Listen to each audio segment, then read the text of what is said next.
What's up, boys? It's me, Hustle Home. I'm back with another one. Today we're talking about this classic fight, Earl Spence versus Urdanus Ugas. This fight was amazing.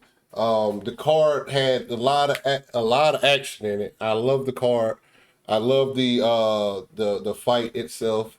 It was an amazing fight, and I'm just gonna break it down for y'all because I feel like something else is gonna come. Like my mind has been changed about Earl Spence Jr.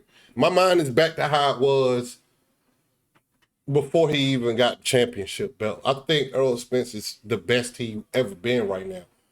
He's the best he's ever been. He's the best he's ever been, B. And this fight, round one came. Urdanus Ugas was doing a good job throwing counter punches. He was doing a good job at boxing with Earl Spence. But towards the end of the first round, Earl Spence found his rhythm. He started shooting a jab to the chest, jab to the head, jab to the body, and they was and I believe he hurt Ugas a little bit. He ain't hurt him to where I felt like I think Ugas felt his power very, very, very early. If you know anything about Urdanus Ugas, he has a high ring IQ. He got a good jab. He's got a Cuban style boxer. He likes to throw the uppercut. He likes to throw body shots. He does everything at a high level. But once Earl Spence got this man about fourth round, maybe the fifth round, Ugas just disappeared, man. He just sat in high guard all night. I mean, he had a couple flurries. He had a couple flurries in there where he caught Earl Spence a couple times. One round he knocked Earl Spence mouthpiece out. And Earl Spence was so comfortable in there when he knocked his mouthpiece out. Earl Spence was like, "Oh man, my mouthpiece," and went and walked to get his mouthpiece. And then, like when he went to go get his mouthpiece, Ugas hit him three times. Boom, boom, boom. Now that point in that period right there, you got some people saying stuff like that was a knockdown. Now it could have been counted as a knockdown. Like that is legit. Like whoever that sentiment is a legit sentiment. But there was a very thin line in between. It's like the ref was about to step in between that. And I get it. I get it. I get it. I get the people who say that should have been a knockdown because it could have been because the ropes just literally held bro up. You know what I'm saying? But I don't think he was hurt. I think it was more off balance. Like the other couple times when he hit, I think Ugas hurt Earl one time in like the seventh round with a body shot. You know what I'm saying? But all the other shots where it looked like Earl Spence was he was off balance because when Earl Spence throws body shots, he completely sits on his punches. He is sitting. He got a goddamn on.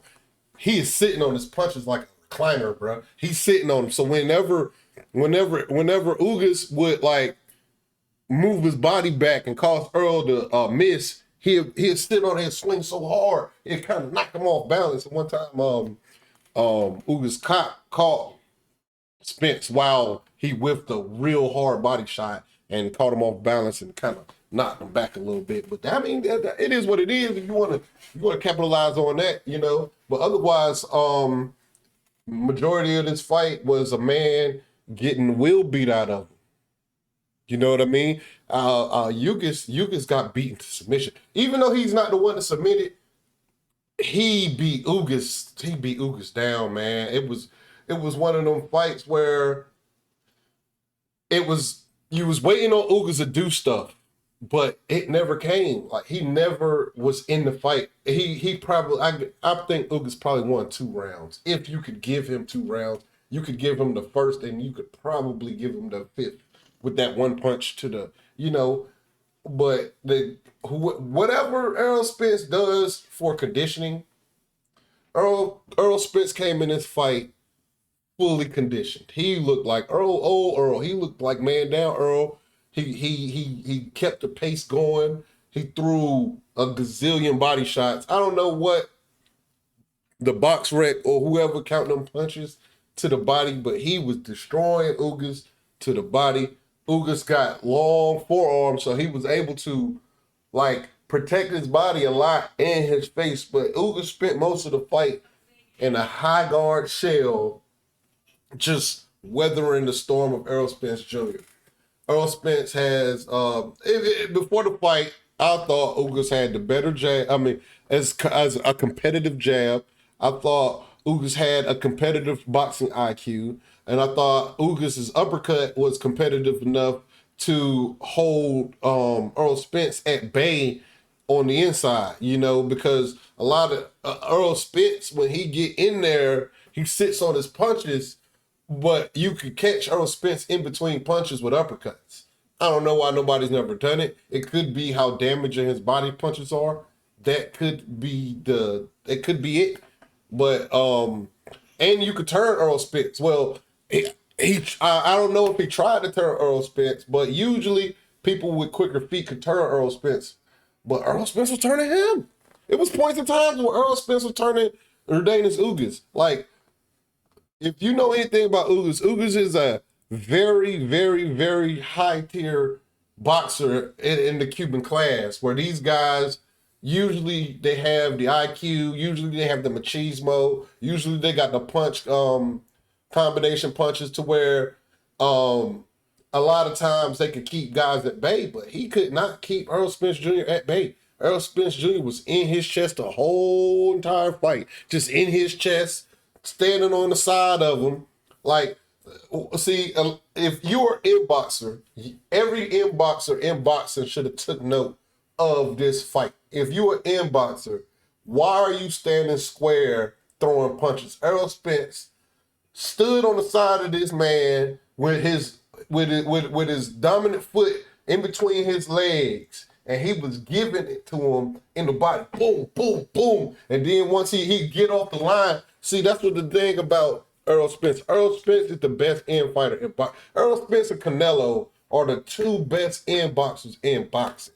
Like, there's nothing you could do with Earl Spence inside you. You would have to be physically stronger than Earl Spence to push him off, because you're not going to outwork him. You're not going to outwork him. Earl Spence has amazing jab. He has a thudding jab.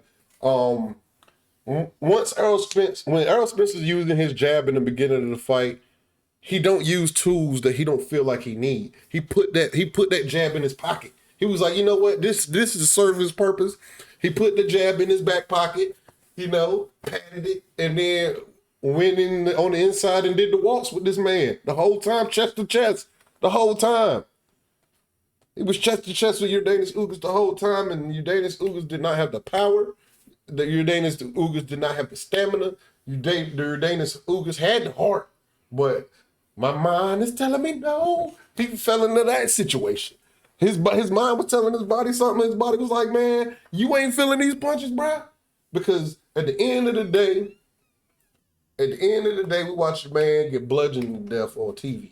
And some people said that the stoppage wasn't even fair. I'm with the crowd that the stoppage could have been earlier, because there's an injury report that states that he has a broken nose, he got broken ribs, and there was a report last night that he had a cracked orbital. If he suffered a cracked orbital, a broken nose, and broken ribs, this man had more injuries from this fight than Earl Spence had getting thrown from a fucking Ferrari going 100 miles an hour. Like, Ugas did well, but it's like we just saw the best Spence ever in this fight. And my opinion of the next fight, my Earl Spence Jr. versus Terence Crawford fight, my mind has changed drastically after looking at this Earl Spence Jr. Terence Crawford has everything to beat Earl, but Earl got everything to beat Terence. Now, the only thing I am kind of skeptical about is Terence Crawford's willingness to step step toe to toe. Now, if it's a situation where Terence Crawford's following the game plan, Terence Crawford is fleet-footed. You got to remember that Terence Crawford finna go in this Earl Spence fight. These boys is 32 and 34 years old, So Terence Crawford do he got the feet that just, you got to be fleet-footed to beat Earl, in my opinion. You cannot stand toe-to-toe with this guy. The only person I can see standing toe-to-toe with him is probably Boots, and that's because of Boots' size. He beat the man. He beat Sean Porter after he beat Sean Porter. When he beat Mikey Garcia boxing and he beat Sean Porter in a toe-to-toe brawl, I knew then and there that Earl Spence got it all. He got it all. His defense is very grossly understated. You know, even he got hit a couple times, but everything else was shut down. Ugas was not in this fight. And Ugas is a top guy. Ugas dominated Manny Pacquiao. Thank God Manny Pacquiao did not get in the ring with the healthy Earl Spence.